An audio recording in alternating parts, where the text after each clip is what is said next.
কিয়ামতের কঠিন দিনে মানুষ অস্থির হয়ে উঠবে, দিশেহারা পাখির মতো ছোটাছুটি করবে একটু সুপারিশের আশায়।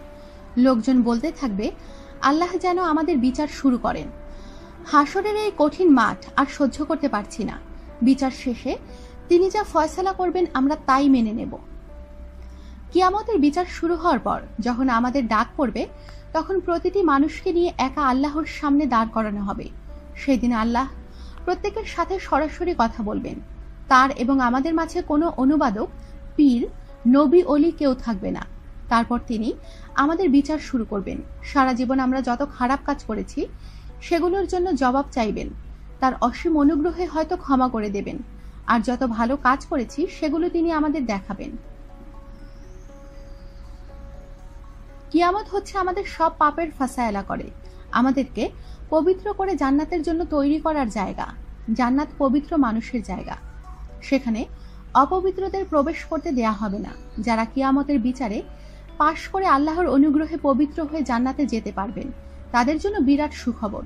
আর যাদের এত পাপ জমে থাকবে যে বিচার শেষেও তাদের পাপের পাল্লা ভারী থাকবে, তাদের পরিণতি হবে জাহান্নাম।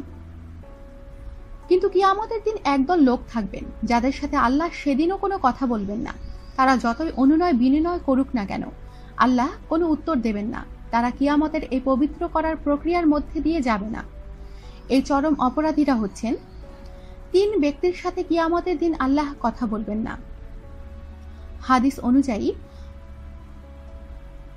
আবু যার রাদিয়াল্লাহু তাআলা আনহু থেকে বর্ণিত, নবী সাল্লাল্লাহু আলাইহি সাল্লাম বলেছেন, 3 ব্যক্তির সাথে কিয়ামতের দিন আল্লাহ কথা বলবেন না। তাদের দিকে দয়ার দৃষ্টিতে তাকাবেন না, তাদেরকে পবিত্র করবেন না, এবং তাদের জন্য থাকবে যন্ত্রণাদায়ক শাস্তি।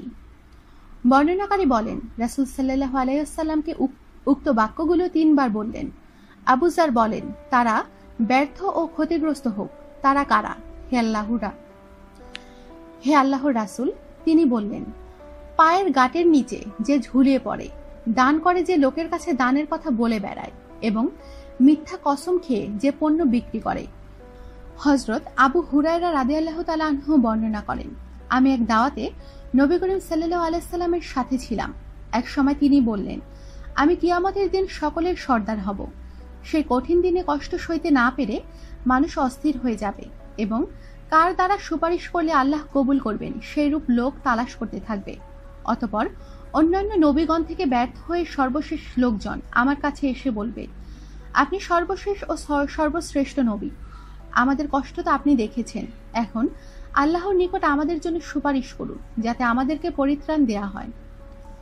নবী সাল্লাল্লাহু আলাইহি সাল্লাম বলেন, আমি তখন আল্লাহর আরশের নিচে এসে সেজদায় পড়ে কান্নাকাটি করতে থাকব। অতঃপর আল্লাহর পক্ষ থেকে বলা হবে, আপনি মাথা ওঠান এবং ফরিয়াদ পেশ করুন, আপনার ফরিয়াদ কবুল করা হবে। আমি তখন মাথা উঠিয়ে বলবো, হে প্রভু, তুমি আমার উম্মতগণকে ক্ষমা করো।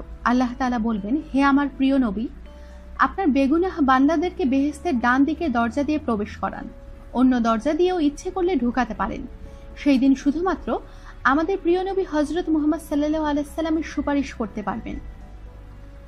হযরত আউফ বিন মালিক রাদিয়াল্লাহু তাআলা আনহু থেকে বর্ণিত, নবী করিম সাল্লাল্লাহু আলাইহি সাল্লাম বলেন, আল্লাহর পক্ষ থেকে একজন দূত এসে আমাকে জানালেন যে আল্লাহ তাআলা আমাকে 2টি প্রস্তাব দিয়েছেন। এই 2টির মধ্যে যে কোনো একটি গ্রহণ করতে হবে। প্রস্তাব 2টি হলো, আমার অর্ধেক উম্মতকে বিনা হিসাবে বেহেশত দেয়া হবে। আমি যে কোনো উম্মতের জন্য আমার ইচ্ছে মতো সুপারিশ করতে পারবো। আমি সুপারিশ করার ক্ষমতাটাকেই গ্রহণ করেছি, কাজেই আমি মুশরিক ব্যতীত সকলের জন্য শাফায়াত করব। আমাদের সাথেই থাকুন আর সাবস্ক্রাইব করুন।